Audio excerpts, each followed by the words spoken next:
अस्सलामु अलैकुम वरहमतुल्लाहि वबरकातुह। मुसलमानों का शेवा है मोहम्मद से वफा करना। मुसलमानों का शेवा है मोहम्मद से वफा करना। नमाज़े इश्क तलवारों के साए में अदा करना।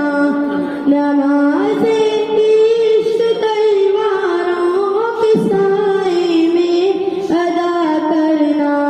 मुसलमानों का शेवा है मोहम्मद से वफा करना। हमें ईमान का मतलब बस इतना ही समझ आया। हमें